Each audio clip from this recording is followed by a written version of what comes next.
There are more than 37 million, according to the CDC, more than 37 million Americans living with diabetes. 1 in 10 people, approximately 90 to 95% of them are type 2 diabetes. That's just for those who don't know. What's the difference between type 1 and type 2 diabetes? What's the biological difference between Okay, those two? great question. So the numbers which you just quoted right now are that, let's say there's 35 million people living with diagnosed diabetes in the United States alone. There's actually another 85 million people that are living with undiagnosed diabetes, undiagnosed pre-diabetes, and most of them don't even know it. Okay, so the total number of people that the CDC estimates is approximately close to 115 million people, which is Wow. 1 in 3. 1 in 3 people. Go outside when you go to the grocery store, when you go to a sporting event, when you go, outside and walk around. Just literally count people and say 1, 2 pre-diabetes, 3, 4 pre-diabetes. Right? That's the way that the world actually works in today's world, and it's a little bit scary, to be perfectly honest. But your question: what's the difference between type 1 and type 2? Okay, type 1 and type 1.5 are basically autoimmune conditions that are that occur when your own immune system triggers the attack of beta cells inside of your pancreas to manufacture insulin. So people who are living with type 1 diabetes, myself included, for any number of reasons, their immune system has basically turned inward and started to attack the beta cells inside of their pancreas. And those beta cells go from being able to secrete insulin to not being able to secrete insulin over the course of about 12 to 18 months. And as a result of that, now they have to inject insulin from the outside world in order to manage their blood glucose. Okay. So these are both autoimmune conditions. Do we know why that happens? Do we know why the body attacks the beta cells? There's actually multiple reasons. People who are living with type 1 and 1.5 actually have a genetic predisposition, which they inherit from their parents or their grandparents and beyond. So there can be a genetic predisposition towards the development of one of these two autoimmune conditions, but then it's the environment that basically flips a switch. So it's like, think of it as a light switch. Okay, you're born with the possibility of turning the light switch on, and the question is, does your environment actually provide that? So research has demonstrated that children who are weaned from breast milk at a very young age, usually less than 1 year, are at a higher risk for the development of type 1 diabetes. In addition to that, children who are switched over to bovine, which is, cow's milk at a young age, are at a significantly higher risk than their non-bovine fed counterparts. In addition to that, there's a couple of different viruses. One of them is called the Coxsackie virus. And when you contract that at a young age, that can increase your risk for type 1. And then there's also another mycobacterium that we wrote about in our book, Mastering Diabetes. It's called MAP. And MAP is actually a mycobacterium that's inside of domesticated livestock farms that can end up making its way to the grocery store. And when you consume that MAP, that bacteria can actually significantly increase your risk for type 1 diabetes as well. So there's a number of causes. And truth be told is that when type 1 diabetes sets into motion, it's a one-way street. Nobody has been able to solve type 1 diabetes, but I do believe that at some point in the future, it will be solved. The second form of diabetes is type 2, and type 2 is a lifestyle condition. The majority, it's 90+% of all people who are living with diabetes. And the reason is because type 2 diabetes sets in because of, number 1, usually being overweight, number 2, living a sedentary lifestyle, and number 3, eating a diet that is significantly high in dietary fat. That's the main reason.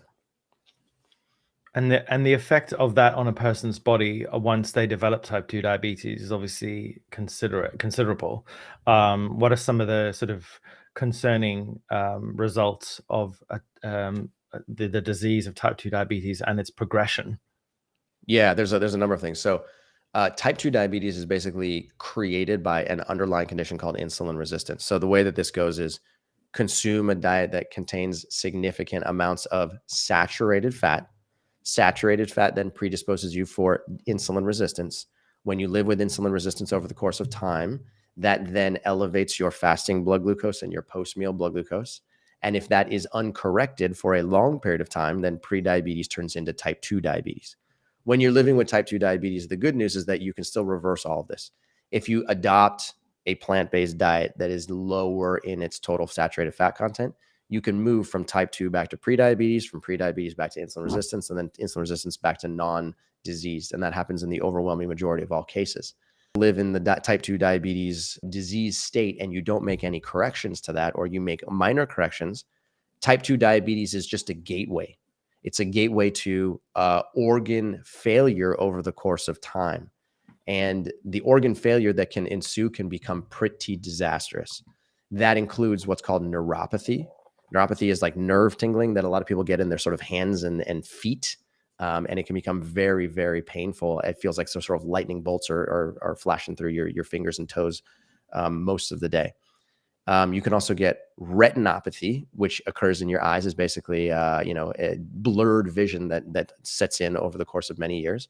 Fatty liver disease can set in, chronic kidney disease can set in, and then a lot of people end up with circulatory problems, which can end up with having to get limbs amputated over the course of time. Wow. So type 2 diabetes can be a really, really, really disastrous disease because it's just a gateway to so many other organs failing. And it's definitely smart to stay away from that if possible. And so many people are heading in that direction in the United States today because of the lifestyle, because of the diet.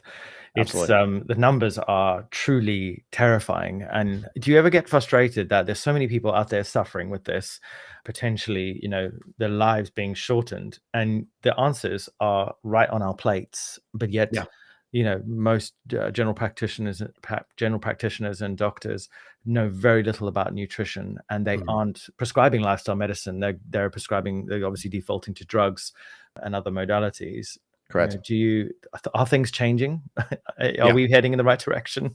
We're definitely heading in the right direction. I do believe that. And the reason why I say that is because there's organizations like the ACLM, the American College of Lifestyle Medicine, as well as the Plantrition Project. And both of them have a specific role of educating doctors around the world on how they can integrate the components of lifestyle medicine into their practices and then take those and affect their patients.